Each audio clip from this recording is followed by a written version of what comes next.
aqui. Ótimo. Então, vou declarar o início aqui da nossa reunião. Muito boa noite a todos, muito boa noite a todas. Estamos dando início à 12ª reunião ordinária da Comissão de Direito Administrativo da OAB São Paulo. Temos o privilégio de estarmos, nesta noite, recebendo a Comissão de Combate à Corrupção da OAB do Espírito Santo, e estaremos tendo a oportunidade, nesta oportunidade, também assistimos uma palestra promovida por aquela comissão, e saúdo, nesse instante, aquela comissão na pessoa do seu digníssimo presidente, doutor Fabiano. Essa iniciativa, desta aproximação entre a nossa Comissão de Direito Administrativo da OAB São Paulo com a Comissão de Combate à Corrupção da OAB Espírito Santo, partiu de uma das atividades de uma das nossas coordenadorias, que vem a ser a Coordenadoria de Combate à Corrupção, comandada pelo Dr. Ricardo Bem, ilustre membro de nossa comissão, a quem desde já agradecemos por este evento que aqui estamos realizando. Portanto, saudando a todos e a todas, dando início à nossa reunião, eu gostaria de estender a minha palavra de boas-vindas, em primeiro lugar, à comissão que estamos aqui recebendo, Comissão de Combate à Corrupção do OAB Espírito Santo, e passo a palavra, por favor, ao doutor Fabiano. Por gentileza, doutor Fabiano, para nós é um prazer, uma honra e uma alegria estarmos com Vossa Excelência aqui. Por favor, fique à vontade. Obrigado. Primeiramente, eu agradeço ao coordenador de comissões, doutor Alberto Neme, porque sem o coordenador de comissões da OAB Espírito Santo, certamente nós não teríamos essa comissão. O doutor Alberto é uma peça fundamental para que as comissões estejam trabalhando e estejam fluindo. Então, desde já, eu gostaria de deixar meus registros e agradecimento ao Dr. Alberto Neme, pessoa que eu tenho grande apreço e muito tem contribuído para que essa comissão consiga caminhar. Eu agradeço ao Dr. Ronaldo e ao Dr. Ricardo, pessoas que fui presenteado esse ano, né? Conseguimos aí construir pontes, e essas pontes foram e estão surtindo efeito.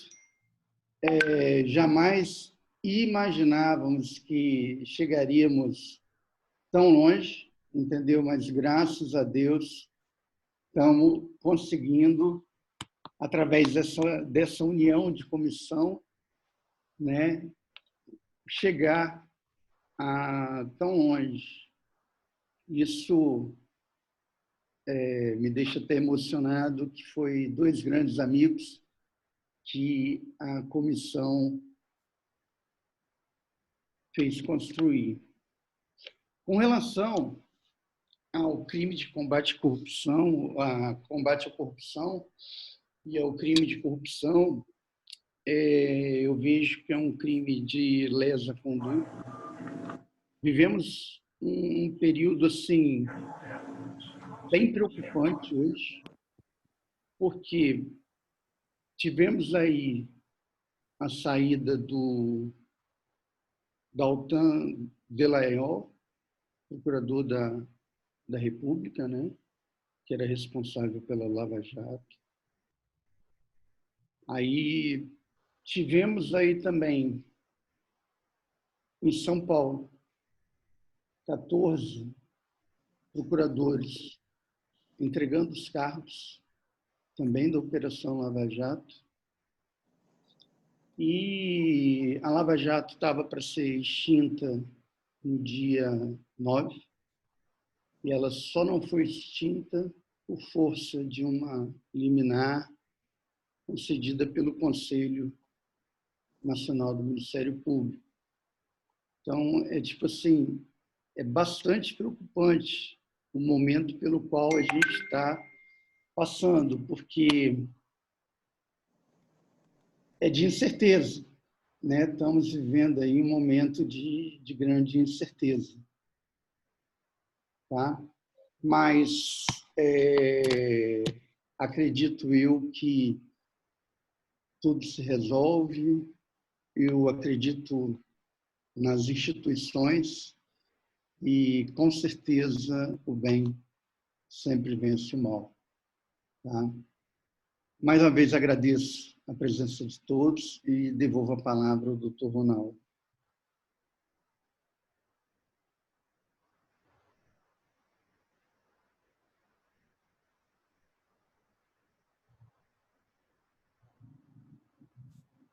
Sem o áudio.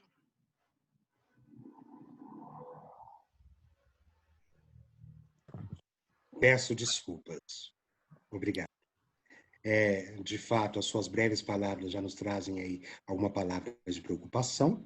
Eu gostaria de passar à doutora Margarete, que fará a saudação à sua comissão, e em seguida, assim que a doutora Margarete encerrar a sua saudação, eu já passaria a palavra diretamente ao doutor Ricardo Bento, que foi o responsável pela promoção de uma reunião conjunta como essa que aqui está a se realizar. Perfeito? Por favor. Nossa querida diretora, doutora Margarete de Cássia, por gentileza, passo-lhe a palavra. E já parabenizo-a, em nome da sua pessoa, parabenizo a gestão da nossa seccional, que aqui está representada na sua pessoa do Dr. Caio Augusto Silva dos Santos, que tem realizado um excepcional trabalho.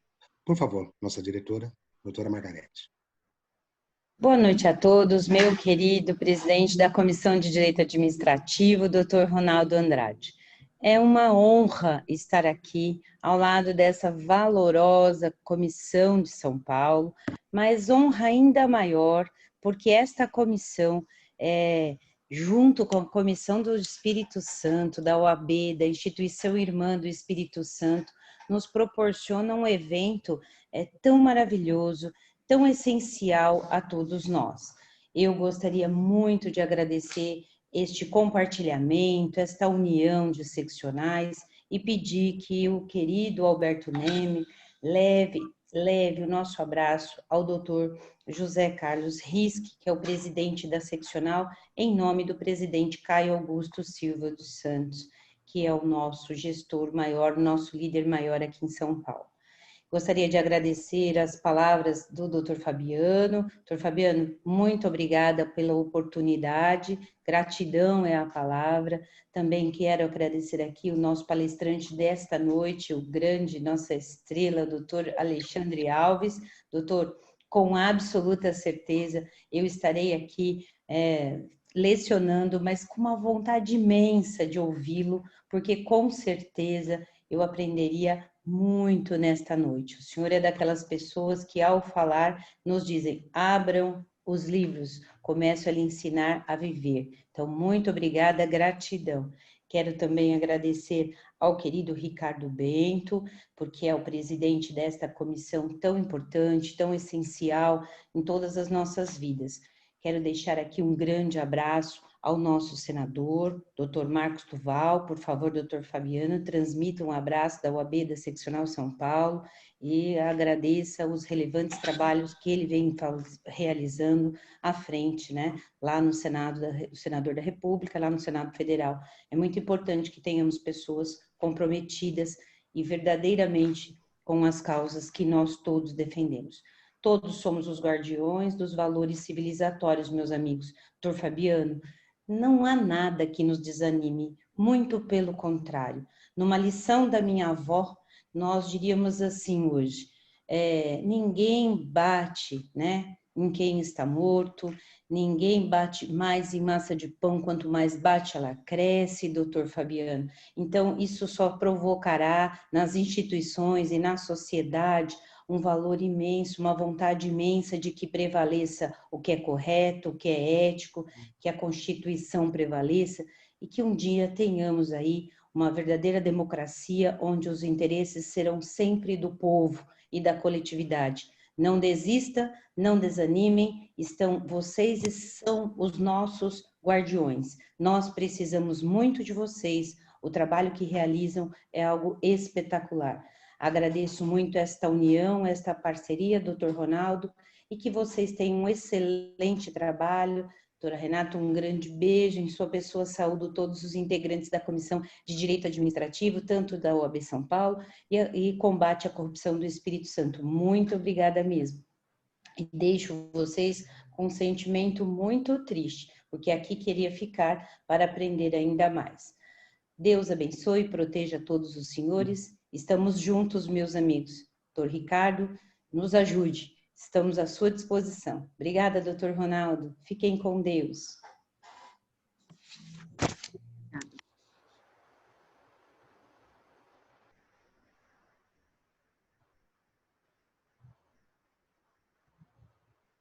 Ative o áudio, doutor Ricardo. O áudio. Áudio. Agora voltou? Agora sim. Doutora Margarete de Cássia Lopes, que muito nos honra com a sua participação, representando o nosso líder maior, doutor Caio Augusto Silva dos Santos. Eu confesso, doutora Margarete, que ao olhar a telinha do computador aqui, eu não sei quem são os integrantes de São Paulo e de Espírito Santo, de tanto é a irmandade que foi celebrada das nossas participações. Eu recebi um convite para participar de um congresso presencial no Espírito Santo, seria em maio, e desde então as nossas reuniões, as participações da OAB do Espírito Santo e de São Paulo só têm trazido frutos muito bons e interessantes, sensíveis à nossa sociedade.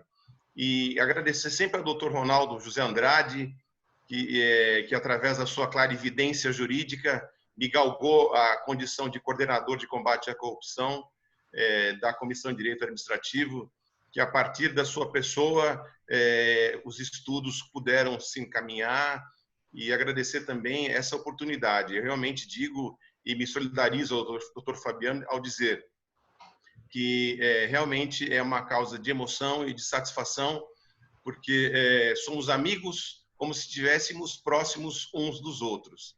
Então, eu participei de algumas palestras aqui na OAB do Espírito Santo, então eu vejo vários amigos que sempre estão presentes e aderem aos eventos celebrados pela nossa parceria. Então, eu sem maiores delongas vou passar ao doutor Alexandre, devolvendo a palavra ao doutor Ronaldo, agradecendo ao nosso presidente, José Carlos Risque, da OAB do Espírito Santo, pela irmandade celebrada com a OAB de São Paulo. Realmente a pandemia ela rompeu as fronteiras e cada vez mais sensíveis às necessidades da sociedade brasileira. E dentre elas, o maior mal que nos assola, que é o combate à corrupção. Então, dos nossos estudos, doutor Margarete, nós conseguimos galgar projetos de lei, interação, participação. Então, em breve, trazemos algumas notícias dos frutos que foram do empenho do nosso trabalho. Então, doutor Ronaldo, mais uma vez, eu agradeço, doutora Margarete, humildemente podendo participar dessa gestão primorosa, gestão humanista que a OAB São Paulo tem feito. Então, doutor Ronaldo, doutor Fabiano Cabral, recebam o meu abraço, aos amigos de São Paulo e Espírito Santo, a minha gratidão por sempre estarmos juntos aí nas jornadas jurídicas. Então, devolvo ao doutor Ronaldo, abraço aos amigos, sintam-se todos abraçados, esperando, doutor Margarete, que nos convidem para comermos lá a muqueca no Espírito Santo, num evento presencial, doutor Renato. Então, assim que sair essa vacina, certamente temos que converter esse julgamento em diligência, né? Eu agradeço aos amigos e devolvo a palavra. Muito obrigado, doutor Ricardo Bento. E, por acaso, poderemos levar para o Espírito Santo, comermos lá a moqueca e levarmos as paçocas de Dracena, proporcionadas justamente pela nossa diretora Margarete de Cássia. Isso mesmo, Bem, a melhor gostaria... paçoca do Brasil, Ronaldo. Passando as palavras Isso, eu sei. Antecedeu, é preciso ter conhecimento da forma final do relatório. Gostaria de fazer um cumprimento a todos os membros da nossa comissão, na pessoa da doutora Simone. Só um minutinho, doutor Ronaldo. O senador está presente e ele está fazendo ele está em votação. Então, desculpa eu quebrar o protocolo. Vou passar a palavra ao senador Marcos Duval. Posso fazer isso, presidente? Por gentileza. Estávamos aguardando, por favor. Senador, a palavra é tua. Mais uma vez agradeço. Sei que a votação é polêmica, mas obrigado mais uma vez por estar presente. Obrigado, doutor Fabiano. Boa noite a todos. E sei que é um prazer muito grande. Eu peço mil desculpas de passar aqui nessa velocidade. Eu gostaria de estar com mais tempo, né, com vocês, discutindo um assunto que é importantíssimo. Inclusive, nosso amigo doutor Fabiano está nos ajudando muito no nosso mandato, inclusive com... Deixa eu dar um mute aqui, gente, desculpa. Inclusive com projetos de corrupções nas empresas privadas. Nós incluímos agora uma proposta de emenda constitucional para que o combate à corrupção esteja dentro da nossa Constituição, que seja o princípio da nossa Constituição. Graças a Deus está tramitando bem, teve um apoio muito grande de senadores. E a gente precisa, é uma luta que não vai ter fim, nós temos que seguir sempre nesse sentido, porque eu acredito que se um dia a gente realizar o nosso sonho de ter um país sem corrupção, se a gente enfraquecer, pode ser que a gente perca as lutas que nós tivemos ao longo desse tempo.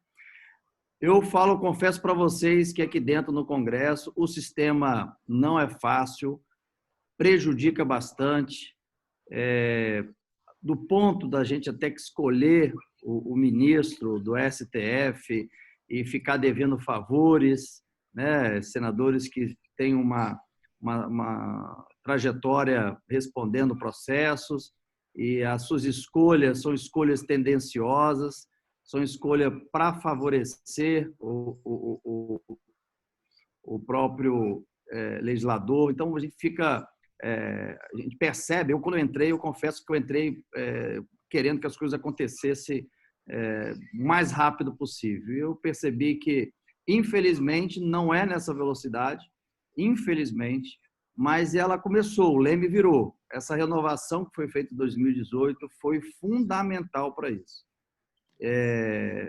Assim, o que eu passo para vocês, nós temos 3 perfis dentro do Senado, assim, não vou nem dizer Congresso, mas dentro do Senado. Nós temos aquele grupo de corruptos que nós já sabemos, já estão respondendo no STF, não precisa nem dizer nome, é só entrar no STF que já dá para saber. Nós temos um grupo de lobistas, e esses lobistas, eles não são corruptos, mas são grandes empresários, e que estão ali favorecendo as suas instituições, o seu mercado, e percebi que eles têm um grande poder para estar na posição de legislador. Os recursos que eles têm favorecem a isso, a trajetória deles favorece a isso, então nós temos essa parte lá dentro do Senado. E temos um grupo dos idealistas, que foi esse grupo que entrou em 2018. É um grupo não muito grande ainda, representa basicamente 1/3 do Senado, mas esse grupo está fazendo muito barulho. Nós fizemos um movimento da CPI da Lava Toga, já apresentamos vários pedidos de impeachment dos ministros, mas, infelizmente, como a decisão cabe ao presidente do Senado, que, inclusive, o presidente disse que não queria abrir mão dessa prerrogativa, por conta do poder que se tem, né, sobre o STF, ele acaba tendo um poder sobre o STF, e então o sistema não facilita. Então, a gente tem algumas resistências, a gente tentou convencê-lo de passar essa decisão para a abertura da CPI ou do impeachment dos ministros para a mesa, eu faço parte da mesa, queria até diluir a responsabilidade, mas não, ele não queria, não quer, e eu acho que dificilmente um presidente, a não ser que vai ter eleição agora em fevereiro, a não ser que a gente faça um apoio àquele que se colocar disposto a abrir mão desse poder que ele tem para deixar a decisão para a mesa. A gente entende que a Lava Jato enfraqueceu, entendemos não. Na verdade, ela enfraqueceu. Tivemos fazendo uma sabatina, um grupo de 10 senadores, fizemos uma sabatina com o próprio Aras, e ele fez as suas justificativas, né, para interferência. Não seria uma interferência, seria uma tentativa de controle do que estava acontecendo, até para se houvesse questionamentos de algum acusado, o próprio Ministério Público também teria condições de, né, mostrar sua imparcialidade e tudo mais. Isso foi o argumento dele. Depois fizemos uma reunião com o Deltan Dallagnol e a equipe dele, que nos apresentou um outro cenário, dizendo que a corregedoria tem acesso, sim, às informações, que não é um trabalho partidário ou tendencioso e que ele é contra essa troca, que o Aras é favorável, e a gente fica realmente preocupado, né? Que ponto é isso? Né? De realmente é um controle da gestão ou é uma interferência, né, no combate à corrupção? E o que o Deltan Dallagnol nos explicou, que eu concordei de pronto, ele falou o seguinte: a equipe é uma equipe muito especializada, com especializações internacionais, já trabalhando nos processos há muito tempo, e tirar essa equipe para oxigenar, né, que quando a gente fala em oxigenação, a gente pensa até de forma positiva, né? Mas botar uma equipe que não está preparada e não foi treinada para isso, a gente vai ter um delay até essa equipe estar preparada. Seria equivalente a pegar uma equipe de operações especiais da polícia, tirar ela e botar uma equipe nova que nunca se especializou em operações especiais. E ela ter que se especializar, é trocar o pneu furado com o carro andando, vamos dizer assim. Então, o que eu trago para vocês não são notícias excelentes, mas não são ruins, mas a gente precisa dar continuidade a esse trabalho contra a corrupção. Tem que ser algo assim, que a gente possa lutar contra o sistema. O sistema realmente não favorece para que a gente tenha efetivamente ferramentas para combater. Mas, como eu disse, já se virou o leme, nós estamos com essa alteração que me dá essa luz no final do túnel. Quando eu digo essa luz no final do túnel, não é um trem vindo no sentido ao contrário, mas é assim, aquela esperança que a gente vai deixar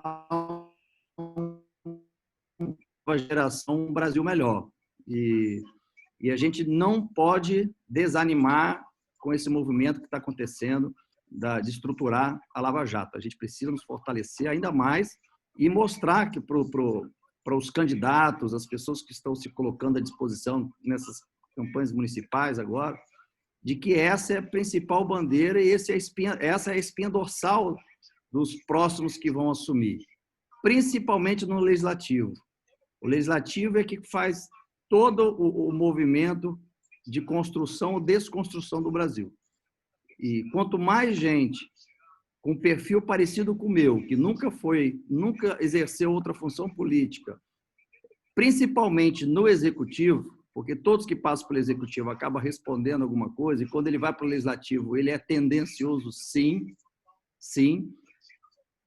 Nós precisamos ter esse perfil para quando chegar as novas eleições de 2022, para outros senadores, outros deputados, a gente ter pessoas que não têm processos. Isso é fundamental, e que não tenha um vínculo forte com o partido, que não tenha usado fundos partidários, pessoa totalmente independente para que possa estar realmente aqui no Legislativo ajudando na construção de projetos contra a corrupção. Então, eu fico muito feliz de ver que pelo menos 1/3 do Senado está nessa direção, né? Em 2022 a gente pode ter um pouquinho a mais e aí vai até a gente completar o Senado. Eu vejo isso com grande possibilidade. O brasileiro não suporta mais, é uma coisa que qualquer lugar que a gente anda é uma coisa que já chegou ao nível do insuportável, ao ponto de pessoas defenderem até de forma irracional o atual presidente, com medo da possibilidade de entrar um grupo que possa corromper de novo o Brasil. Então, assim, o desespero é tanto que eles validam qualquer coisa para que não se venha outro grupo que estava no poder e faça o saque, né? Saqueie o Brasil de novo. E chega a ser meio que irracional. A gente tenta até questionar, olha, esse projeto do atual presidente não é bom. Não, mas não mexa, pelo amor de Deus, porque senão... Então, existe esse desespero, e a gente compreende, né? Bom, então é isso. Eu coloquei até o doutor Fabiano para liderar o combate à corrupção dentro do meu gabinete, inclusive fazendo com que nós sejamos o exemplo. Eu autorizei até que ele ficasse monitorando todos os assessores para que todos sintam que ali não vai ser permitido qualquer movimento, porque não basta ter a intenção e também não se questionar. Isso aqui pode gerar problema, pode vir. Então, tem assessores que de forma até inocente, eu estou ajudando uma instituição social porque eu preciso e tal, fazer isso, é um projeto meu de vida e tal. Só que a gente fala, olha, isso pode ser interpretado, principalmente próximo das campanhas municipais, como um movimento político para vender voto. Então, não faça isso. É momento a gente ter cautela e entender que a gente vive um outro momento, né? E a gente precisa validar uma nova forma de se trabalhar aqui como político. Eu tenho recebido o título de ser um politicamente incorreto. E todo o processo natural de apoiar vereadores, prefeitos, para você se fortalecer, eu já iniciei falando, olha, para mim, esquece que eu não vou apoiar por apoiar. Eu não vou apoiar porque eu estou no partido A e tem que apoiar todos que estão no partido A. Não vou fazer isso. Não vou sair tirando foto, não vou sair fazendo vídeo, não vou participar das campanhas municipais, a não ser para aqueles candidatos que eu conheço e valido pelo seu caráter.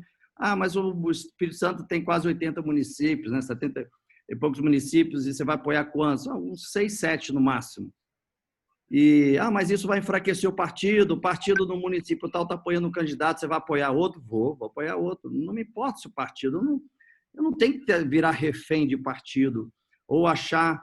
Porque assim, gente, sabe quando você entra no supermercado com fome e aí você compra qualquer coisa, um monte de porcaria, você chega em casa e fala, meu Deus do céu, quanta porcaria eu comprei.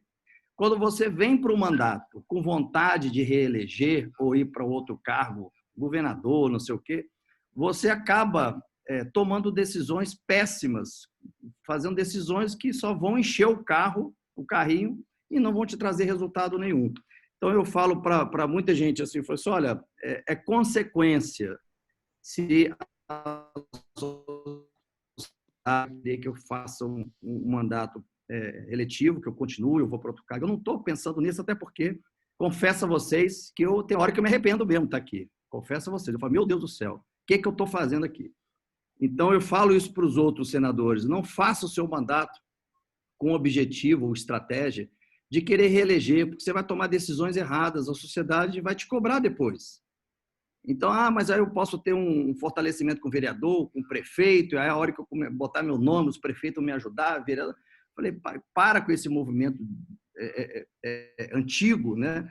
Eu falei, não se tem mais cenário para isso. Né? A sociedade quer agora ver resultado, quer ver entrega. Tá, você tem falado lindo, né? Você tem um canto da sereia. Mas o que você está entregando efetivamente para o brasileiro? Principalmente essas pautas de corrupção.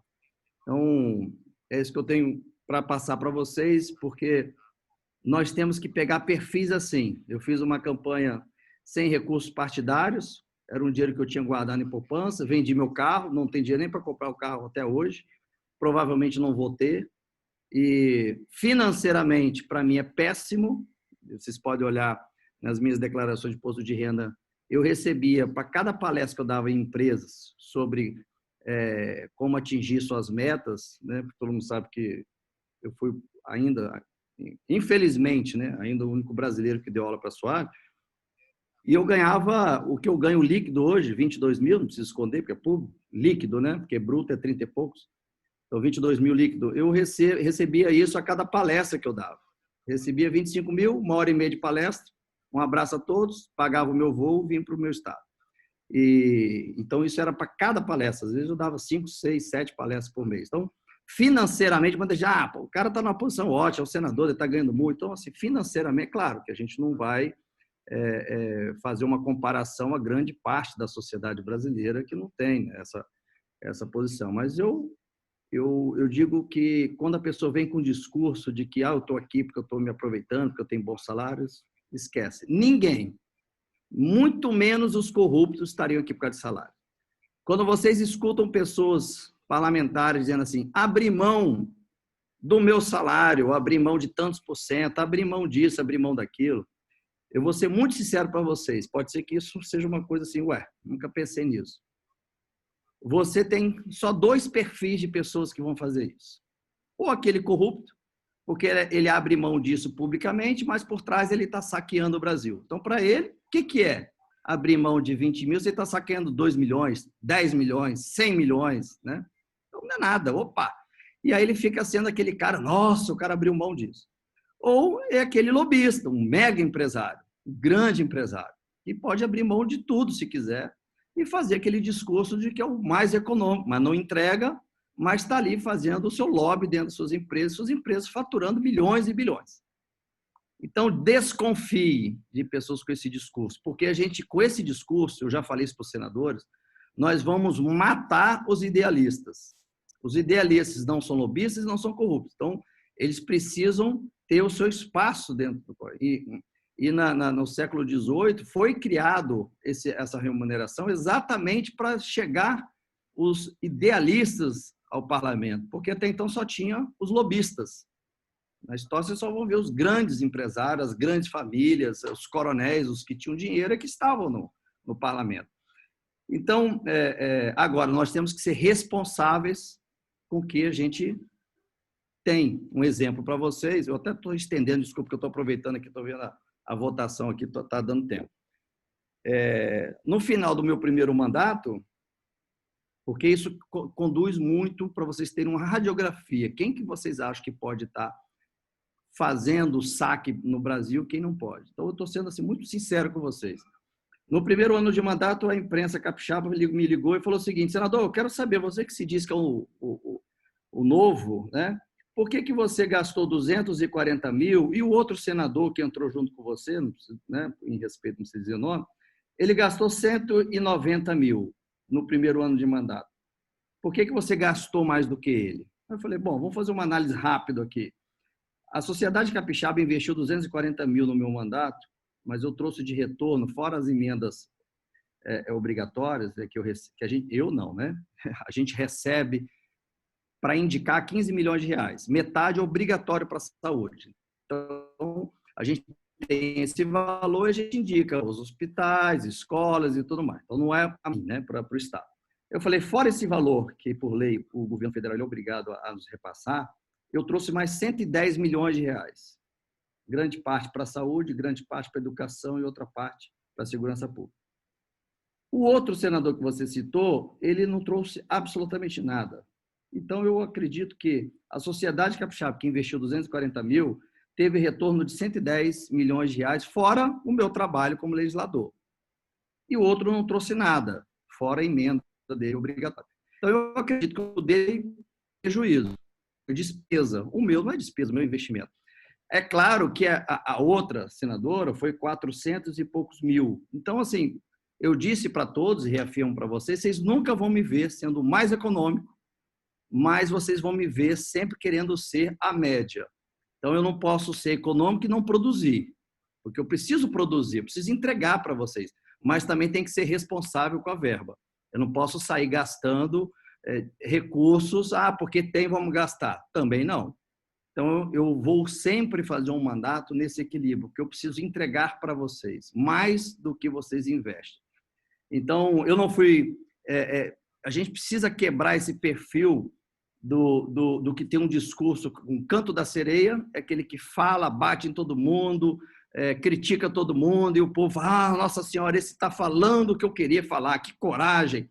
Só que ele se fecha politicamente, acaba todas as suas articulações. Ele vira um peso morto dentro do parlamento, dentro do Congresso. E ele não produz. Então, gente, não validem pessoas, porque se vocês me contrataram para trabalhar durante 8 anos para vocês, vocês me contrataram para estar lá fazendo, legislando e trazendo recursos e melhorando o Estado. Vocês não me contrataram para ficar fazendo discursos. Eu não estou trabalhando em programa sensacionalista. Não foi para isso que vocês me contrataram. Então, não contratem ninguém para fazer programa sensacionalista em rede social e em qualquer outro lugar. Contrate gente que entrega, gente que tem uma contribuição já com a sociedade, que tem um histórico ilibado, pessoas corretas dentro da sociedade e que não tem vínculo ou compactua ou vira refém, ou é refém de partido. Esse é o perfil que a gente precisa colocar no Congresso para a gente conseguir, com velocidade, com mais velocidade, realizar o nosso grande sonho de ter um país com parlamento, com todo mundo, o brasileiro trabalhando de forma sem esse viés corrupto, sem querer tirar vantagem em tudo. A nossa cultura nos prejudica. E a gente precisa criar uma nova cultura. E para criar essa nova cultura, a gente precisa criar regras. E para criar regras, tem que ser pessoas isentas, em todos os aspectos. Tá? Então, gente, é isso que eu queria passar para vocês. Peço desculpa aí pelo tempo. Eu aprendi que parlamento é falar e eu acabei até viciando nisso. Acabo falando demais. Peço desculpa a vocês, principalmente vocês que são pensantes da nossa sociedade. E estou sempre à disposição. O doutor Fabiano aí é um grande aliado, está à frente no meu gabinete, responsável pelo combate à corrupção. Obrigado a todos vocês. Obrigado, senador. Mais uma vez, muito obrigado por estar prestigiando aí a Comissão de Combate à Corrupção, tanto do Estado quanto a de São Paulo também. Lhe agradeço por demais, sei que o senhor está numa votação complicada e agradeço por demais a consideração. Vocês fiquem extremamente à vontade. Quanto mais vocês estiverem próximo a mim, é melhor. Meu mandato vai estar blindado. A gente consegue ser um exemplo para os próximos que vão vir, porque eu fiz uma promessa para minha filha de entregar um Brasil melhor para ela no final dos 8 anos. Eu preciso cumprir essa promessa. E cumprindo essa promessa para minha filha, eu tenho certeza que eu vou acabar cumprindo para outros filhos, outros netos. E a gente precisa... A vida é muito curta para ser pequena. Eu já estou com quase 50 anos, talvez eu tenha mais 40, mais 50, não sei, estou na metade, mas ela é muito curta, dentro da história que nós temos, para ser uma vida pequena, passar aqui sem deixar um legado. Então, eu agradeço a vocês por me ajudar a deixar esse legado. Senador, eu só queria aproveitar a oportunidade de reencontrá-lo. Eu acabei participando de uma reunião com Vossa Excelência em outra oportunidade com a OAB do Espírito Santo e através dos nossos estudos, eu, doutor Fabiano e doutor Ronaldo, pudemos aí levar suas mãos e Vossa Excelência com certeza vai poder escrever uma história diferente para o Brasil, porque essa sensibilidade de inserir a prevenção e combate à corrupção como um princípio fundamental do Estado Democrático de Direito, Vossa Excelência com certeza vai atingir os 2 turnos, os 3/5 nas 2 casas. Como o doutor Fabiano bem disse, não há uma pessoa que tenha coragem de se opor a essa proposta de emenda constitucional. Então, nós entregamos aí o nosso embrião de muito esforço a Vossa Excelência e esperando que realmente possam vir notícias boas aí. E tendo a oportunidade de conhecê-lo, passei a acompanhar o seu trabalho e confesso que a sua sensibilidade no parlamento dignifica as pessoas que entendem que a corrupção é um bem que deve ser combatido para que a sociedade possa ser mais justa. Então, graças ao doutor Fabiano, eu pude ter o contato com Vossa Excelência e os estudos que eu, ele e Ronaldo fazemos na corrupção privada, do FIFA Gate. Então, muito felizes de poder reencontrá-lo mais uma vez e saber que Vossa Excelência dignifica a nossa missão hercúlea do combate à corrupção. Eu que agradeço pelas palavras e o doutor Fabiano deve ter dito que a gente já deu entrada num projeto, né, fora a PEC, a gente deu entrada no projeto de lei sobre a corrupção na iniciativa privada, então foi um projeto de vocês, né, que deu início agora no Congresso, e é exatamente isso, assim, são poucos que vão levantar contra o combate à corrupção, só aqueles que se levantarem, na verdade, vão nos ajudar a fazer essa radiografia de quem deve permanecer e quem deve sair imediatamente do Congresso. Então, quem se levantar contra, nós temos que trabalhar para que ele não continue lá, que a gente coloque novas pessoas para fazer essa caminhada e ter essa bandeira. Então, vocês estão me ajudando, né? E eu não tenho nem palavras para agradecer, que seja um primeiro de muitos projetos que a gente vai dar início, e é a semente que a gente está plantando. Como eu disse, não é na velocidade que a gente gostaria. A democracia pede realmente prudência, que a gente debata, discute, conversa, né? Então, não é bem diferente de eu que vim do setor privado, onde decide e já resolve. Aqui não é assim, infelizmente. Mas eu queria aproveitar também e dizer assim, poxa, o Duval é meio incoerente. Ele está falando de economia e ele veio e fez uma aprovação de um projeto de lei para aumentar salário de servidores. Eu acho que vocês sabem que isso não é verdade. Foi uma fala infeliz e irresponsável do nosso ministro Paulo Guedes. O legislativo não pode gerar despesa para o executivo, está na Constituição, então a gente jamais faria um projeto de lei para aumentar salário, senão seria muito popular, muito fácil, né? Eu entrar e começar a aumentar salário de todo mundo. Estava reeleito sempre, eternamente. Né? Então não existe isso. Né? Então é uma coisa para se questionar. Opa, se esse troço é tão assim, vamos embora aumentar o salário de todo mundo, de todas as categorias. Pronto, abranger toda a sociedade, quebrei o governo e estou reeleito sempre. Né? Então, são coisas que a gente precisa se questionar. Então, não existe isso.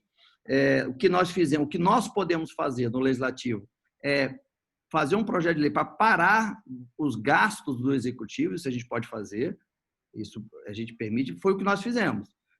Governadores, ninguém gasta nada durante a pandemia, parou, ninguém gasta nada. A não ser os governadores que tiverem caixa, para também não responder questões fiscais, né, por responsabilidade fiscal, e vai ter que apresentar um projeto de lei, levar para a Assembleia, para então, para os profissionais que estão à frente ao combate ao Covid, que sejam médicos, enfermeiros, técnicos de enfermagem, policiais, e colocaram professores, mas não está na linha de frente, mas é uma categoria que não tem como a gente questionar, que é o espinha dorsal da nossa sociedade. Bom, então, para essas categorias que a gente aplaudiu na janela, fomos na varanda e falou, vocês são os nossos heróis, o que nós fizemos? Essa categoria, os governadores que tiverem com saldo e quiserem fazer um reajuste de 0,5, 0,1, um bônus ou não sei o que, se estão autorizados. Para as outras, todas as outras categorias, não. Não gaste um centavo. Então, inclusive, no própria lei, no veto que foi feito, o artigo dizia que o recurso que está sendo enviado para os estados e municípios para o combate ao Covid não deveria, estava proibido para que esse recurso também fosse usado assim, fizemos o combate aqui, mas sobrou 10 milhões do que foi enviado pela União. Então vamos fazer agora um agrado, fazer um bônus aqui para os médicos e vão ratear esses 10 milhões. Isso estava proibido na lei. Então, quando o Paulo Guedes disse é um crime saber que poderiam usar dinheiro da saúde para fazer reajuste. Então, assim, é uma coisa assim, crime foi o que ele falou, né? Criou-se um desgaste enorme no Congresso, no Senado, com o governo federal, e a imprensa se deliciou com isso. Paulo Guedes botou a bola na área e a imprensa chutou para o gol. E isso enfraquece o governo, isso atrapalha a economia, o Brasil entra em crise, e a gente precisa ter muito discernimento, principalmente vocês que também são formadores de opinião, de entender, peraí, tem algo errado, não precisamos, não podemos, até questão irresponsável, contribuir para uma crise econômica no país, principalmente depois de uma crise da saúde. Bom, eu precisava explicar porque ficava uma coisa meio incoerente. O Duval está falando de economia, mas está liberando aumento de funcionário público. Não, isso não existe, isso é uma grande mentira. Convocamos o Paulo Guedes para que ele se explique isso publicamente e ele está correndo, não está tendo a coragem de ir no Senado até hoje, já vai passar 2 semanas que ele foi convocado e ele não foi até hoje. Isso, cada dia que passa, gera uma crise grande e a gente, sabendo da responsabilidade, a gente não pode tornar isso público, não podemos vir na televisão dizer que o Guedes está fugindo, né? Porque a gente sabe que isso vai gerar uma crise enorme na economia. Bom, é isso. Meu gabinete é uma extensão do gabinete de vocês. Sempre que puder, podem me convocar, podem fazer sabatina, questione, porque tem muita coisa que eu levaria até horas para mostrar o submundo do Congresso, para que vocês possam me ajudar a fazer esse Brasil que é grande, um grande Brasil, gente. Obrigado. Senador, mais uma vez, muita honra para nós, da Comissão de Direito Administrativo, recebê-lo aqui em nossa reunião ordinária. E, em nome do nosso presidente Caio Augusto Silva dos Santos, estendo à sua pessoa, a Vossa Excelência, os nossos cumprimentos. Mais uma vez, parabenizando por toda a sua trajetória, por todo o seu idealismo, É realmente fantástico que existam pessoas dos nossos parlamentos e também dos nossos executivos carregadas de idealismo.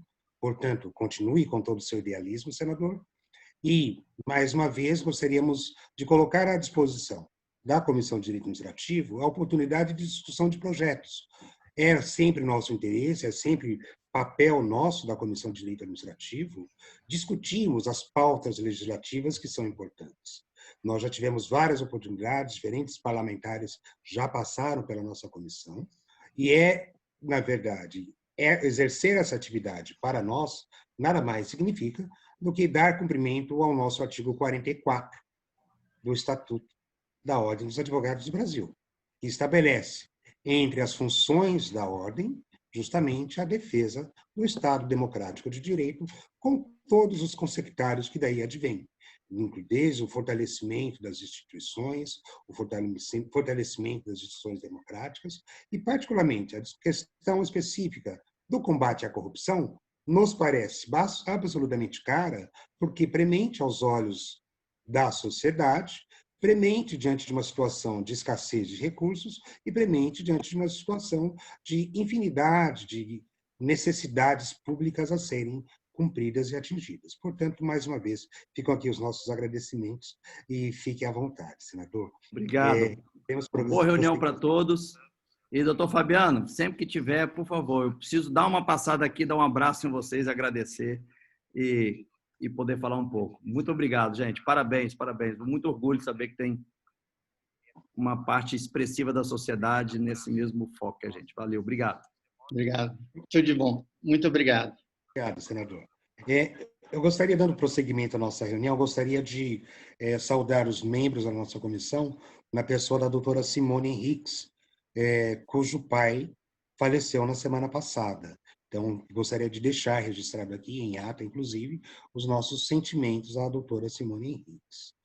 Bem, temos hoje a palestra do doutor Alexandre Nogueira Alves, com o tema Combate à Corrupção e Covid-19, Experiência do Estado do Espírito Santo. O doutor Alexandre, ele atua como procurador do Estado do Espírito Santo, onde é também presidente da Escola Superior da PGE do Espírito Santo.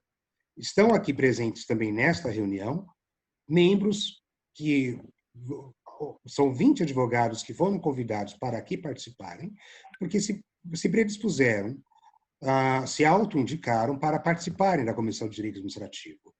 Peço a cada uma dessas pessoas que se autoindicaram e que receberam o nosso e-mail de convocação e estão aqui por conta disso, que, por gentileza, procurem no bate-papo o doutor Luiz Felipe, que vem a ser um dos secretários, ou a doutora Juliana Lubisotto, e anotem ali, reservadamente, por gentileza, o respectivo celular de cada um desses colegas, porque nós não temos os seus telefones celulares para os seus contatos. Perfeito? Muito obrigado. Passo, portanto, a palavra ao doutor Alexandre Nogueira Alves. Para nós será um prazer e uma honra. Por favor, doutor Alexandre, a palavra é sua. Somos ouvidos. Boa noite a todas e a todos. Eu cumprimento o presidente da Comissão de Direito Administrativo, doutor Ronaldo, da OAB de São Paulo. Cumprimento a vice-presidente, doutora Renata. O nosso presidente da Comissão de Combate à Corrupção da OAB do Espírito Santo, doutor Fabiano. Cumprimento também o doutor Ricardo Bento, coordenador de combate à corrupção da OAB de São Paulo. Enfim, uma boa noite a todos os presentes. É uma honra fazer esse bate-papo com os colegas de São Paulo, trazendo a experiência do Espírito Santo no enfrentamento da pandemia no âmbito do direito administrativo e as ações que nós adotamos aqui de prevenção e combate aos desvios de recursos públicos.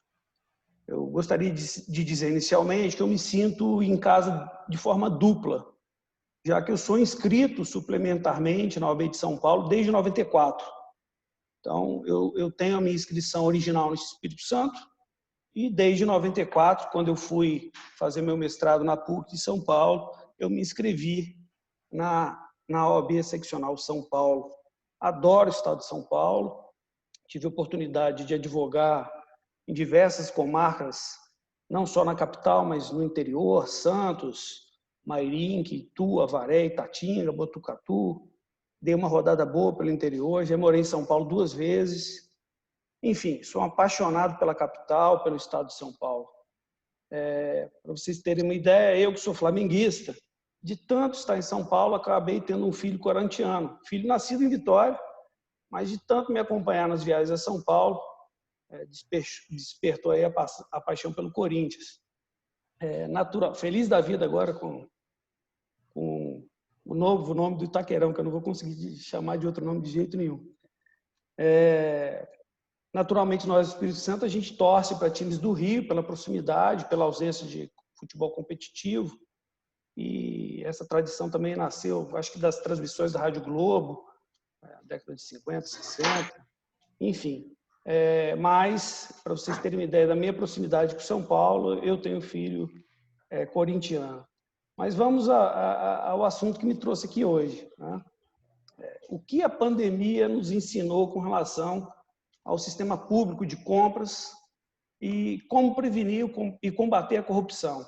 O que nós fizemos aqui no Estado do Espírito Santo, né?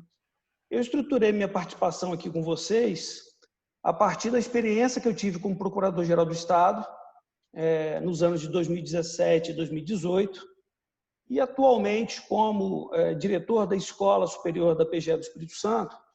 Eu tenho organizado e sou ouvinte de várias palestras, estou coordenando aqui na escola, relativo ao tema combate à corrupção, e também com relação à questão das compras públicas no atual contexto da pandemia, né?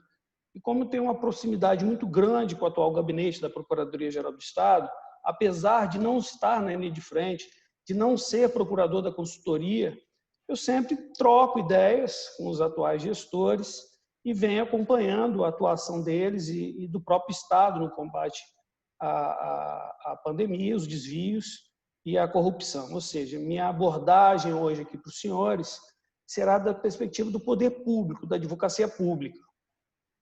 Eu vou falar rapidamente do papel regulatório da licitação, depois vou tecer algumas notas sobre a contratação emergencial que já era prevista na 8666. Vou abordar alguns aspectos da lei que flexibilizou as licitações, a Lei Federal 13.979. E, por último, vou falar da experiência do Espírito Santo na prevenção e combate à corrupção durante a pandemia. E eu começo deixando 3 perguntas aí no ar.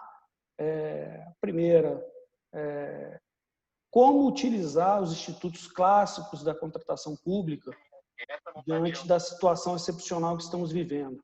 Como utilizar a licitação, como utilizar a contratação direta, como utilizar os convênios com os entes públicos para alcançar a finalidade de selecionar a proposta mais vantajosa e que preserve o interesse público.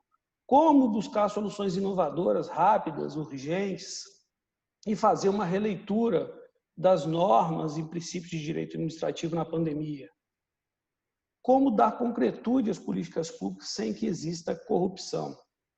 Bom, há algum tempo nós já abandonamos o conceito que as contratações públicas devem estar ligadas ao conceito de menor preço. Mais de 20 anos já não trabalhamos exclusivamente com esse conceito. Hoje se utiliza um conceito mais amplo de licitação, que basicamente é aquela que é realizada com o maior número de interessados, com a seleção daquele que oferece a proposta mais vantajosa ao interesse público. Dentro dessa proposta pode estar inserido também o menor preço, mas não necessariamente só o menor preço, né? E o artigo 3º da Lei Geral de Licitações e Contratações Públicas, que é a 8666, traz 3 conceitos importantes para a gente tentar responder as perguntas que eu lancei aqui inicialmente. Ele deixa claro que tem que haver observância do princípio da isonomia, tem que haver a seleção da proposta mais vantajosa com desenvolvimento sustentável.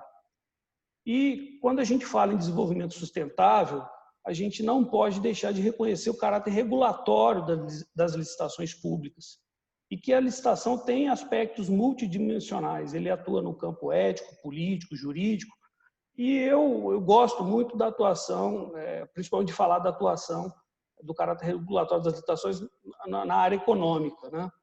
Para a gente entender melhor esse caráter multidimensional das licitações públicas e da função regulatória das licitações, eu trago um exemplo clássico que a licitação serviu para regular o mercado, que foi um caso ocorrido vários anos atrás no Rio de Janeiro, ficou conhecido como o caso Jair das Quentinhas, que era quem dominava as licitações, as contratações públicas para fornecimento de alimentação para o sistema prisional, e ninguém conseguia tirar o Jair das Quentinhas.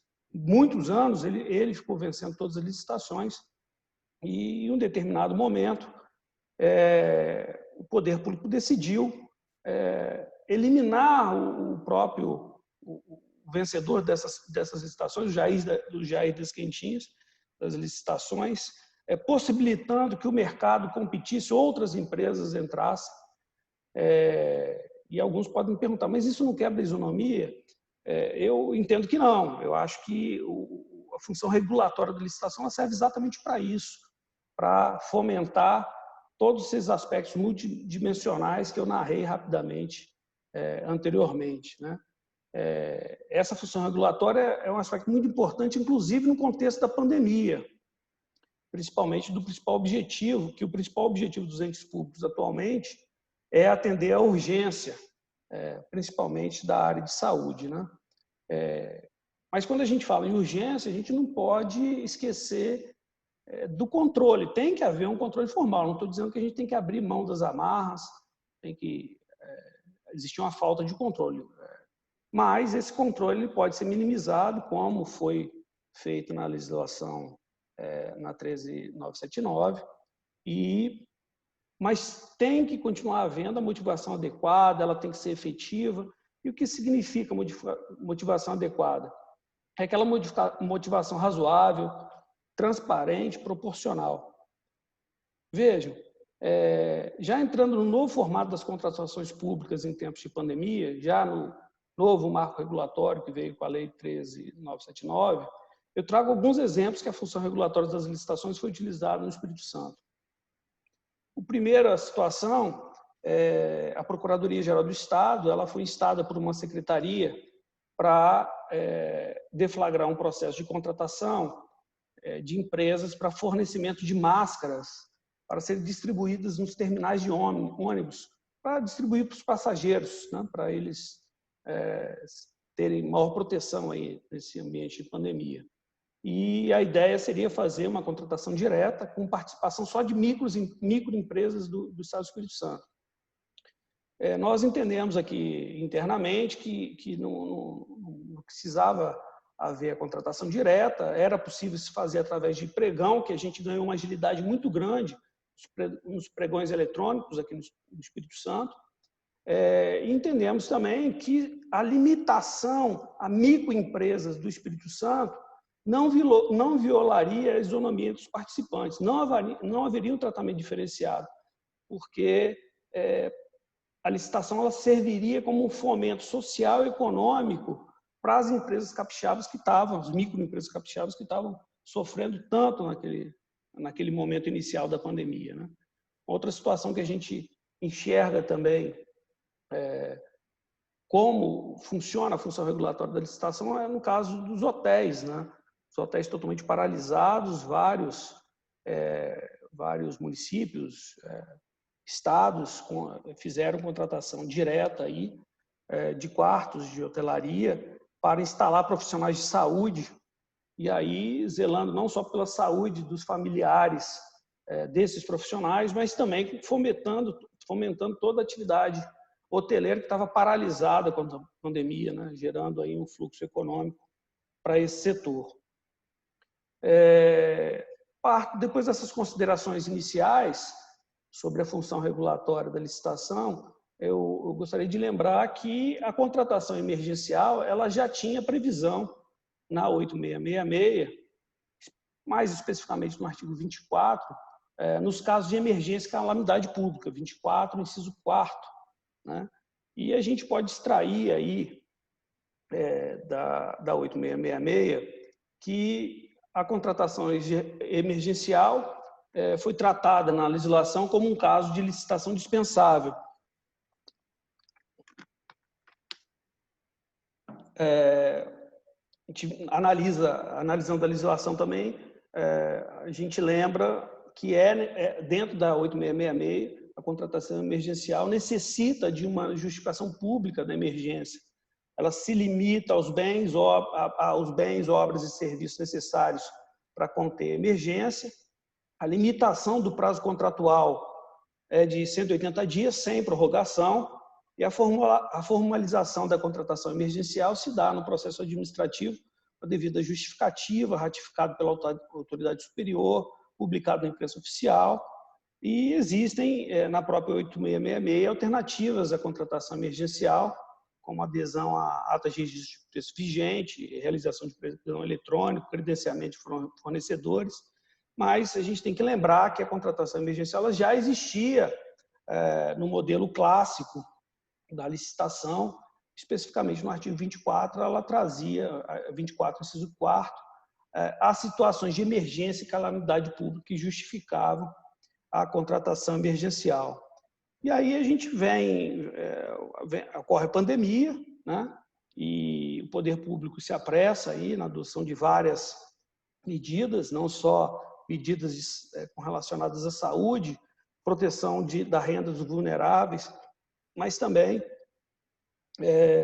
tentando melhorar esse ambiente das contratações públicas, né? Então, o Poder Executivo Federal caminhou ao Congresso uma proposta que se converteu em lei, a 13979, que criou um regime extraordinário de contratação, relativizou os requisitos da 8666, né?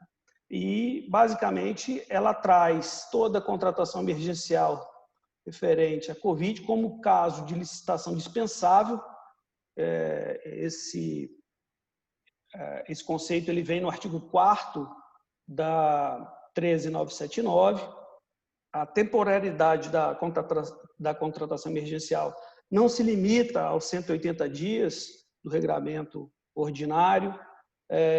No artigo 4º, parágrafo 2º, ele traz exigência de ampla transparência nas contratações emergenciais, a possibilidade de contratar fornecedor que esteja com direito de licitar ou de contratar suspenso. O parágrafo 3º traz essa possibilidade de forma excepcional, mas tem que ser comprovado que esse fornecedor suspenso é o único fornecedor do bem ou serviço a ser adquirido. Você prevê a possibilidade do uso do sistema de registro de preços, da aplicação dos regulamentos federais do sistema de registro de preços por outros entes da federação, a possibilidade de aquisição e contratação de equipamentos usados, traz algumas presunções legais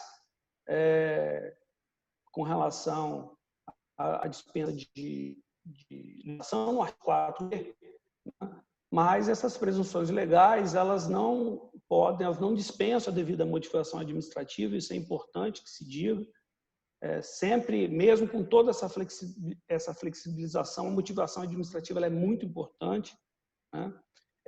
O artigo 4C traz a possibilidade de flexibilização do planejamento, projetos, estudos preliminares para contratação emergencial.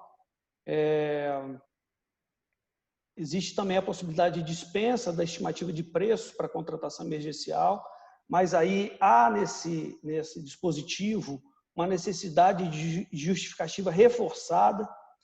Há também a previsão da possibilidade de contratação por valores acima da expectativa, mas aí a motivação ela tem que ser robusta. Veja que a motivação ela aparece em vários dispositivos, né? Porque essas amarras elas foram sendo soltas, mas se não houver a devida motivação administrativa nos processos de contratação, nós corremos sérios riscos aí de desvios, né? A nova legislação também prevê o gerenciamento de riscos posterior, a flexibilização na apresentação dos requisitos de habilitação na hipótese de restrição de fornecedores. Também aqui, esse dispositivo 4F deixa claro a necessidade que isso é excepcional e deve ser acompanhado mediante justificativa. a redução dos prazos processuais pela metade, do pregão pela metade, a dispensa de realização de audiência pública para empreendimentos de grande valor, a realização de licitação pelo sistema de registro de preços, também considerados como compras nacionais, a possibilidade da prorrogação dos contratos emergenciais, possibilidade de acréscimos ou supressões unilaterais em até 50%, possibilidade de aumento do valor das contratações. Enfim, vejam que nós tivemos aí inúmeros dispositivos flexibilizando o regime ordinário de contratação.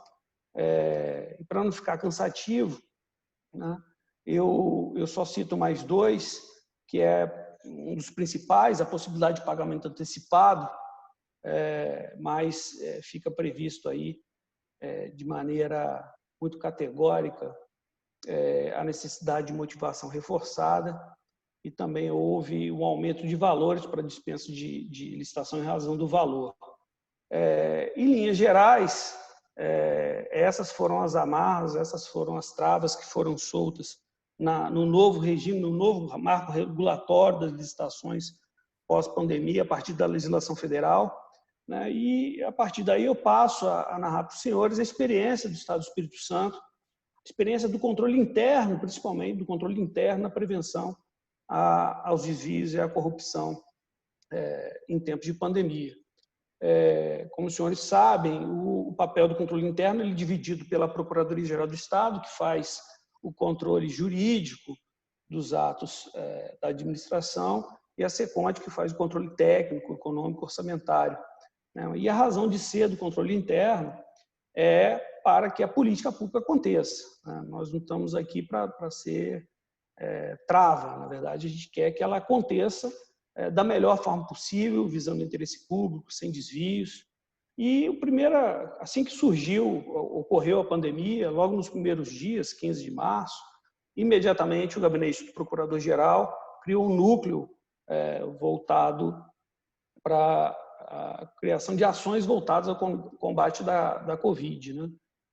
O objetivo principal era dar segurança jurídica aos gestores nas contratações, criar mecanismos que pudessem agilizar e auxiliar principalmente os gestores da Secretaria de Saúde no enfrentamento da pandemia. E, a partir daí, com essa orientação, a gente começou a enxergar que você orientando bem o gestor, você acaba minimizando o risco de desvio e de irregularidades também que não são corrupção, porque às vezes o gestor ele erra também e não tem relação direta com corrupção. Então, a PGE elaborou um guia prático para orientar os gestores com modelos de contratos, termos de referência, modelos de requisição administrativa. Também minutou para o governador um projeto de lei para flexibilizar as medidas para a contratação pública, muito baseado na 13976, mas trazendo algumas peculiaridades próprias aqui do nosso estado. E a PGE colocou em seu site um fluxograma da contratação direta e que, se os senhores me permitem, eu gostaria de começar o compartilhamento de algumas telas para a gente poder continuar conversando. Então, assim, aqui no portal da Procuradoria-Geral do Estado, você tem um guia jurídico com instrumentos jurídicos, como eu falei anteriormente, né? Orientações gerais, contrato de comodato, prestações de serviço. Quer dizer, hoje todo gestor público vai ter todo amparo aqui para ter segurança no caminho que ele tem que seguir em cada secretaria. E nós temos aqui um fluxograma de contratação direto, dizendo para o gestor quando que ele pode dispensar a licitação, o que ele tem que declarar para que aquelas presunções previstas na lei sejam aplicadas, o que ele tem que apresentar, não é dispensável o termo de referência, mas ele pode ser simplificado, o que ele tem que ter, os preços, como tem que ser obtidos, os parâmetros para obtenção de preços, enfim, tem uma série de elementos aqui para orientar o gestor, evitando assim os desvios, né? As irregularidades os vícios, né? Agora, a compra emergencial não pode ser uma compra sem controle, porque a compra emergencial não pode ter controle. Mas o que a gente tem que fazer para que essa compra ela ocorra nesse ambiente de pandemia, ela ocorra sem existência de sobrepreço? Aí a Secretaria de Controle e Transparência, que é a SECONT aqui no Espírito Santo, os estados chamam auditoria, eu não sei em São Paulo qual é o nome, mas também criou um material para auxiliar o gestor, com um fluxograma, um checklist, um mapa de risco, modelos, legislação, mapeou 35 principais riscos nas contratações emergenciais. Por exemplo, se tem recurso para empenho, se a demanda é real, qual é a logística de distribuição desses produtos ou serviços que vão ser adquiridos.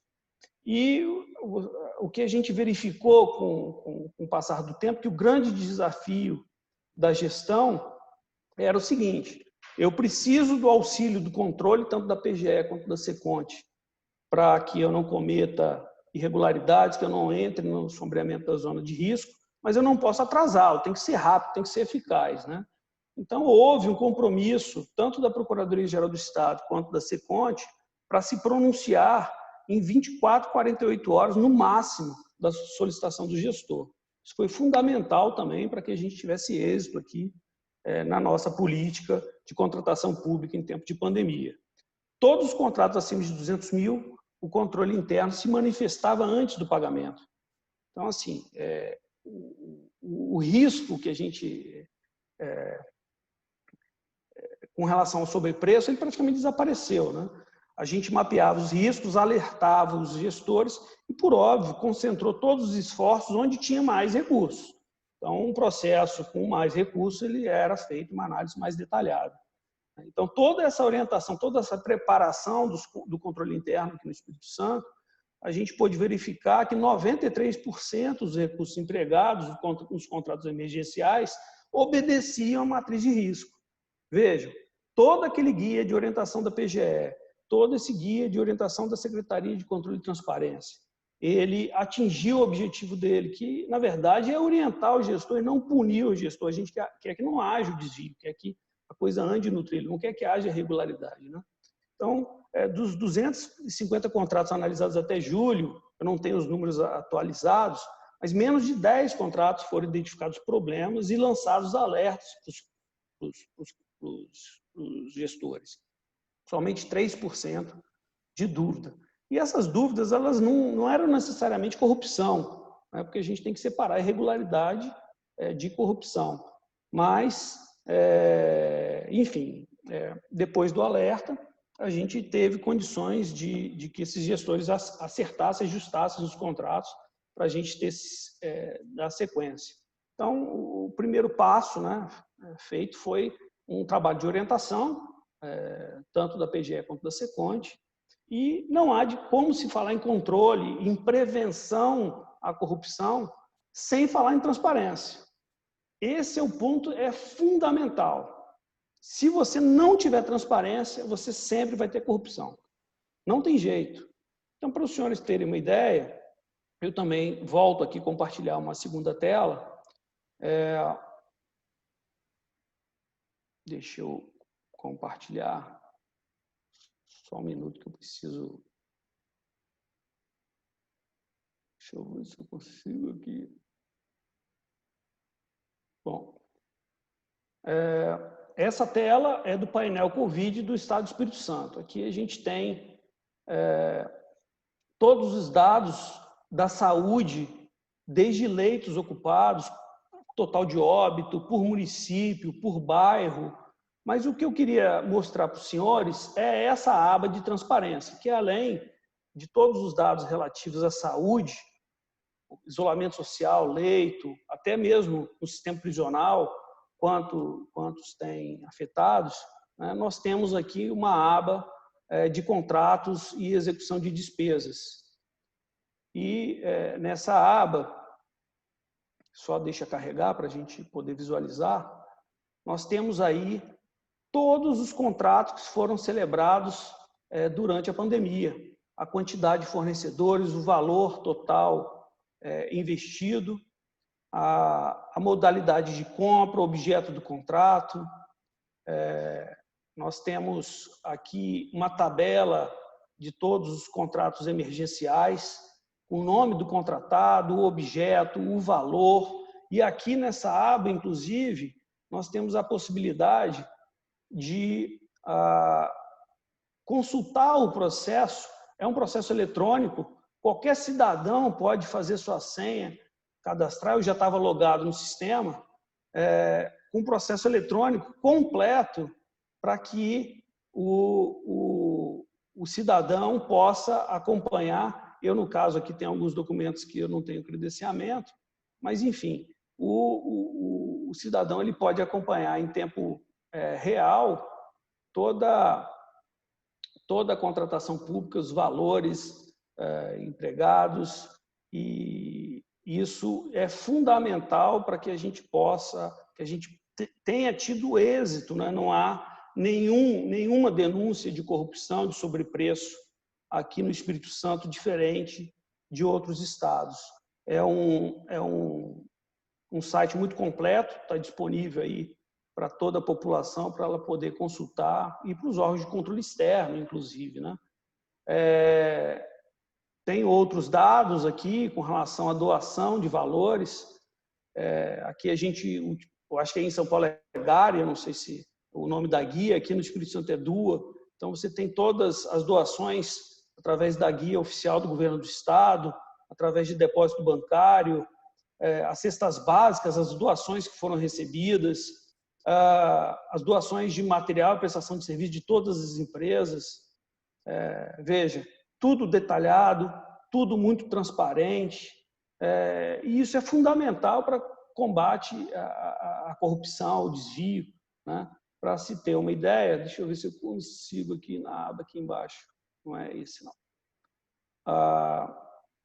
Acho que eu parei o compartilhamento, né? Deixa eu tentar voltar aqui.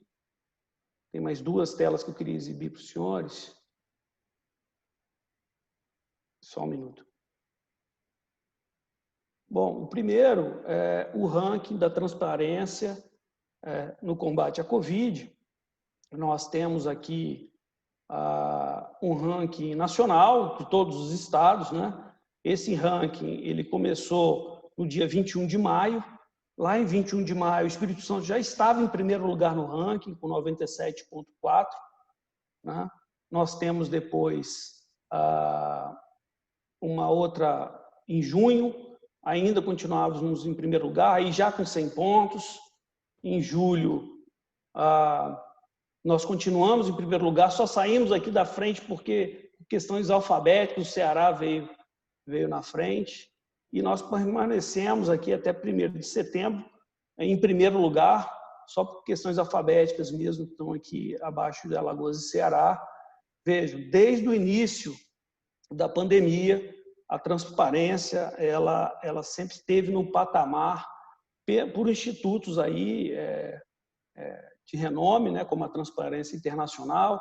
Tem um outro instituto que é o Open Knowledge Brasil, que também traz um índice de transparência.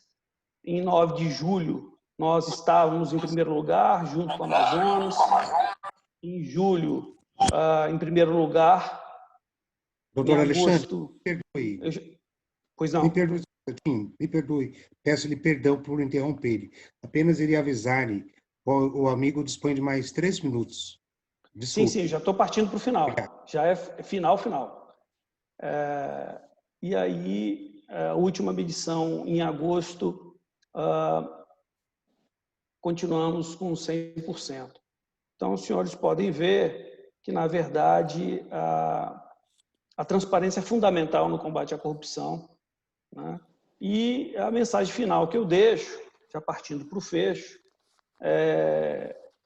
primeiro é a mudança de cultura dos órgãos de controle, né? Você tem que sair do pensamento punitivo e partir para o pensamento de orientação. A partir do momento que você orienta, você compartilha o controle com o gestor, você diminui aí a possibilidade de irregularidade e desvios. Tem que haver um pouco mais de tolerância ao erro, mas a motivação ela tem que ser adequada, tem que ser efetiva. ela tem que ser razoável, transparente e proporcional. E eu acho que é perfeitamente possível a gente manter aí essas novas diretrizes para o futuro da licitação pública que esse marco regulatório da 13979 trouxe. O nosso Estado é um exemplo disso, que é possível, desde que haja muito trabalho, muita transparência e muita motivação do gestor público na prática dos seus atos. Bom, era isso que eu tinha para apresentar aos senhores hoje. Espero ter contribuído aí, pelo menos na reflexão de cada um, e estou à disposição de todos para qualquer esclarecimento. Muito obrigado. Muito obrigado, doutor Alexandre. Foi bastante interessante. Fica aqui já os parabéns aqui ao governo do Espírito Santo. Esse portal de transparência é realmente algo fabuloso, algo que nós não estamos acostumados a ver em muitas administrações à nossa volta. Parabéns pela implantação de tal sistema tão amplamente transparente. E também por toda a preocupação no que diz respeito à segurança jurídica do gestor, já naquela preparação prévia dos atos de gestão e já dando toda a orientação possível, cabível e necessária. Portanto, ficam aqui nossos cumprimentos e parabéns. Obrigado, doutor Ronaldo. Só um detalhe, naquele ranking de transparência, eu queria ter puxado o Rio de Janeiro. O Rio de Janeiro está lá embaixo, né? Vejam como a falta de transparência, São Paulo está bem em cima também, mas assim, o Rio de Janeiro está lá embaixo. Como a falta de transparência, ela proporciona desvio e a corrupção. Era esse complemento, doutor Ronaldo. Muito obrigado, doutor Alexandre. Mais uma vez, agradeço a participação dos nossos amigos, doutor Fabiano e doutor Alexandre. Foi excelente a sua participação, a sua apresentação. Eu agora estendo meus cumprimentos àqueles nossos amigos que estão, os novos colegas que estão chegando à Comissão de Direito Administrativo. Eu abriria a palavra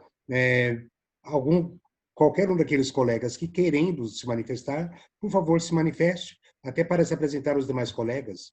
Doutora Bianca, por favor, gostaria de se apresentar?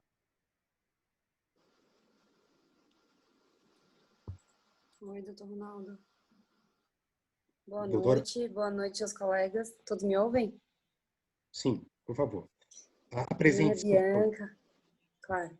Meu nome é Bianca, eu sou advogada na área de direito administrativo, também trabalho com compliance. Eu sou mestranda na Faculdade de Direito da USP sob orientação do professor Marcos Pérez. E, bom, comecei a acompanhar as reuniões da comissão, os eventos, né, na verdade. E me interessei muito em participar, porque acho que é um tema bastante correlato com a minha área de atuação e com o meu interesse de pesquisa. E talvez eu tenha alguma coisa a contribuir e também aprender muito com quem já está há mais tempo na área, o Ronaldo e o doutor Guilherme também, enfim, e todos os outros colegas, sem dúvida. Acho que vai ser uma experiência muito rica. Obrigada pela aceitação e, enfim, é isso.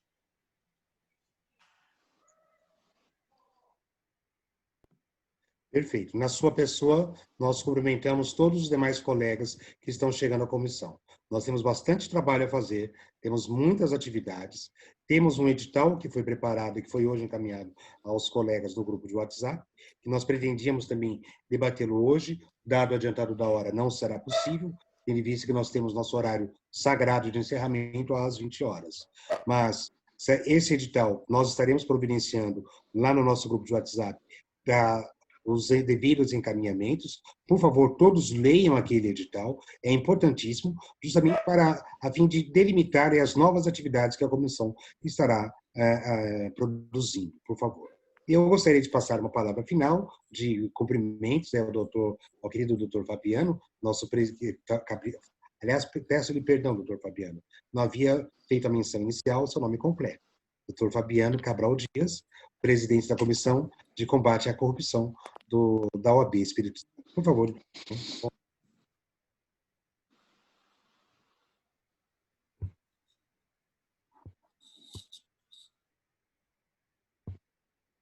Doutor Fabiano?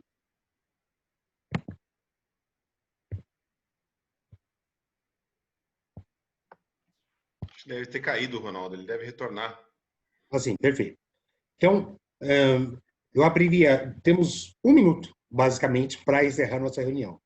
Eu abriria a palavra, nesse 1 minuto, aos demais colegas, alguns dos colegas da comissão, em querendo se manifestar, por favor, fiquem absolutamente à vontade.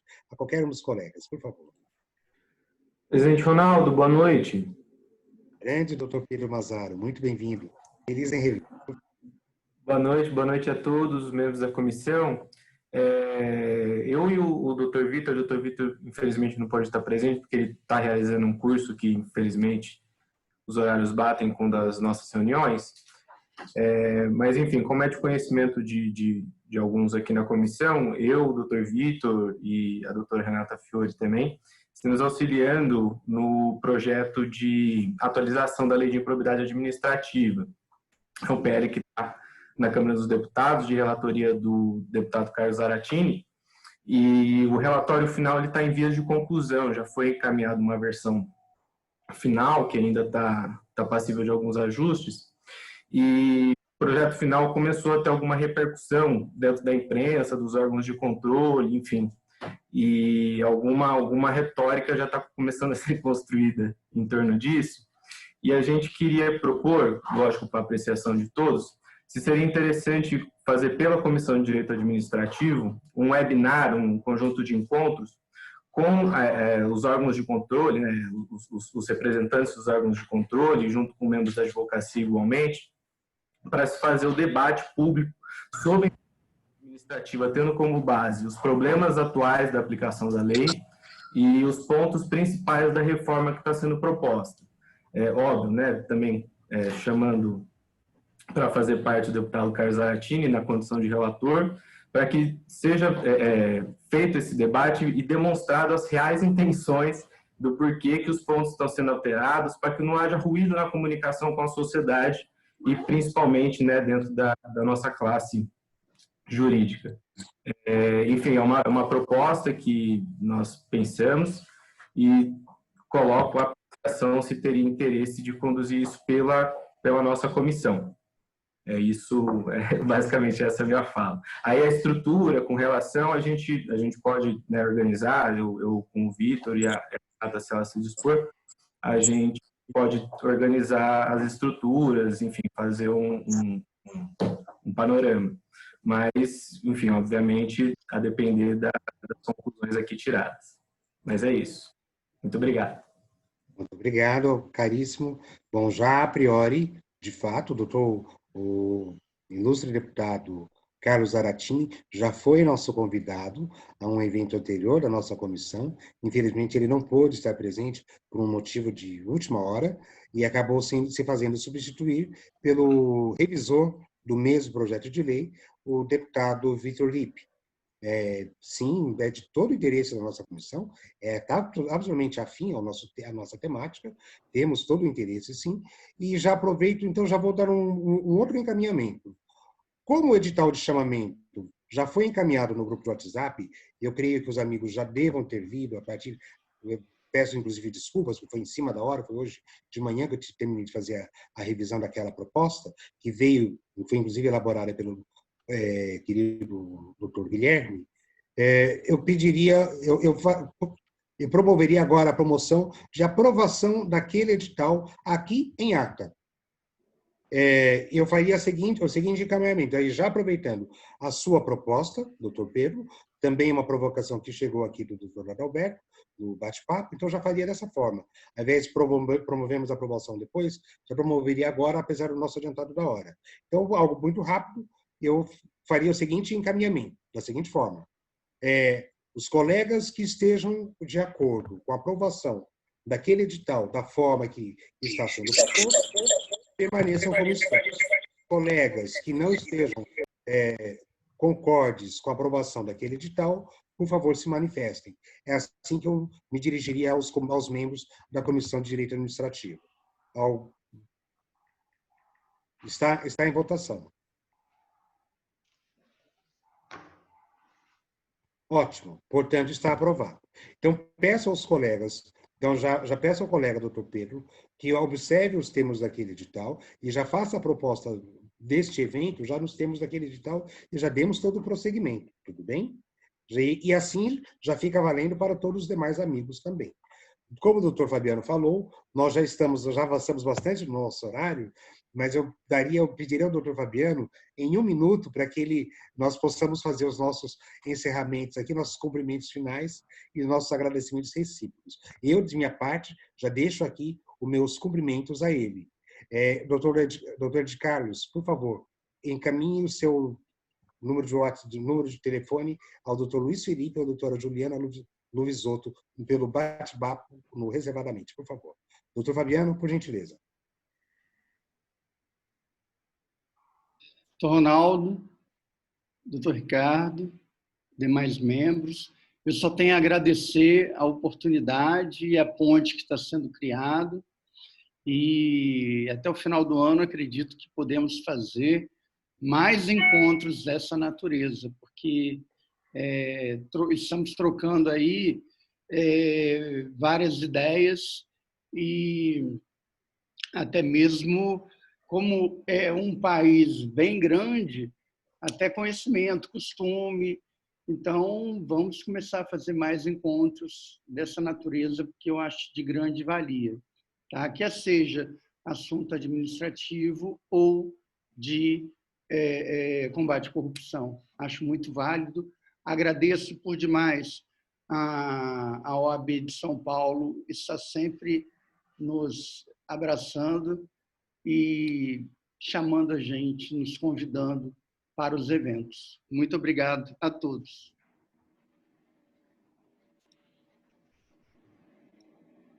Muito obrigado, doutor Fabiano.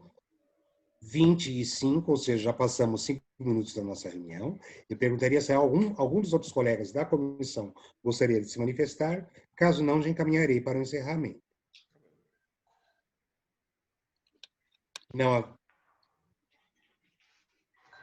havendo novas manifestações, mais uma vez, muito obrigado a todos e todas pela sua presença, pela sua participação. Foi realmente bastante interessante um evento de uma forma totalmente diferente de todos que nós, ou melhor, uma reunião ordinária diferente de todas as demais que nós já havíamos realizado e, quiçá, teremos outras oportunidades semelhantes a essas. Não, doutor Fabiano? Com certeza. Muito obrigado a todos, muito obrigado a todas. Meus cumprimentos a todos, cumprimentos a todos, cumprimentos a todas. Boa noite a todos. Muito obrigado. Boa noite. Declaro encerrada a reunião.